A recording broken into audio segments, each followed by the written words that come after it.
কে কার সমর্থন করে সেইটা মুখ্য না, আমরা যখন যাকে পাবো তখন তাকে গ্রেপ্তার করবো। এই ক্ষেত্রে আমাদের দল মত বা বিভাজন দেখার কোনো সুযোগ নেই। প্রত্যেকটা অপরাধী চায় রাজনীতির ছত্রছায়া থাকতে, এটা অপরাধীদের স্বাভাবিক ধারণা।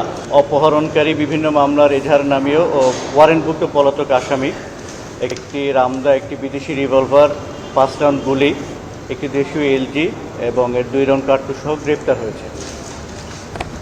গ্রেপ্তারকৃত মামুন হচ্ছে গত 24শে জানুয়ারি রাউজানে প্রকাশ্য দিবালোকে জাহাঙ্গীর আলম নামক একজন ব্যবসায়ীকে গুলি করে ওখানে হত্যা করেন।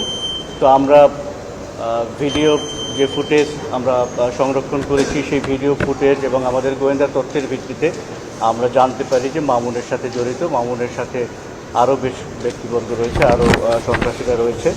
তো এরই প্রেক্ষিতে পুলিশ গোপন তথ্যের ভিত্তিতে সংবাদ পায় যে মামুন তার মামার বাড়িতে রয়েছে, যেটা গুজরা আরাফাত মামুনের মা আজমের বসত করে রয়েছে পূর্ব গুজরা ইউনিয়নে গরিবুল্লাহ পাড়া গ্রামে।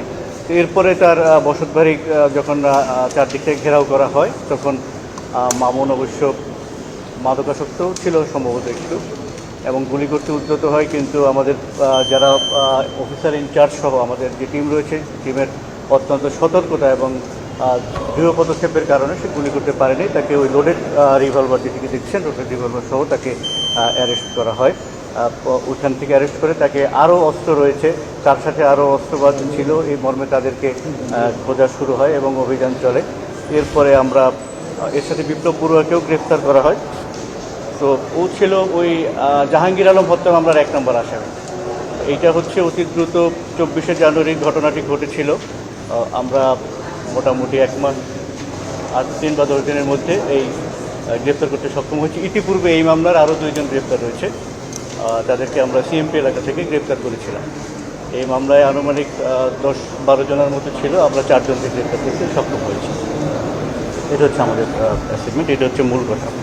আর মামুনের নামে বেশ কিছু, মামুন হচ্ছে রাউজান এলাকার ট্রাস্ট, তাকে ওই আশেপাশের যারা তার যে বাহিনী, তাকে কিং অফ রাউজান নামে তাকে নামগুলো এন্ট্রি করা থাকতো, কিং অফ রাউজান। তার রাউজানের সম্রাট হওয়ার তার একটা উদগ্র বাসনা ছিল। এবং মামুনের যদি আপনি মামলা সংক্রান্ত তথ্য যাচাই করেন, সেখানে দেখা যায় যে মামুন আইনশৃঙ্খলা বিঘ্নকারীর দ্রুত বিচারের একটি মামলা রয়েছে, মারামারি মামলা 2টি, অপহরণ ও চাঁদাবাজি মামলা 2টি এবং খুন মামলা রয়েছে 2টি। সিএমপির চকবাজারে খুন একটি, আরেকটি খুন হচ্ছে আপনার রাউজান এলাকাতে। সিএমপির চাঁদগাঁও এলাকায় এনআই অ্যাক্টেও মামলা রয়েছে, মোট 8টি মামলা তার নামে রয়েছে। তো এই ঘটনায় জড়িত অন্যান্য আসামি যারা বাকি রয়েছে, আমরা তাদের গ্রেপ্তারের চেষ্টা করে যাচ্ছি। আমরা যতটুকু জানি যে তার কাছে চাঁদা চেয়েছিল, উনি একজন খাতুনগঞ্জের সুটকি ব্যবসায়ী ছিলেন, ওনার কাছে চাঁদা চেয়েছিল। চাঁদা না পাওয়ার ফলে উনি যখন নামাজ পড়তে যাচ্ছিলেন মোটরসাইকেলে করে, তখন পিছন থেকে গুলি করা হয়, উনি নিহত হন এবং ওনার মামাতো ভাই যিনি মোটরসাইকেল চালাচ্ছিলেন তিনিও আহত হন, আব্বাস নামে দেখবেন।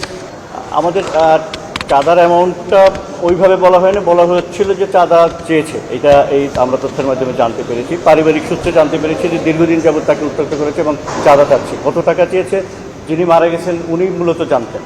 এখন আসলে প্রত্যেকটা অপরাধী চায় রাজনীতির ছত্রছায়া থাকতে, এটা অপরাধীদের স্বাভাবিক ধারণা।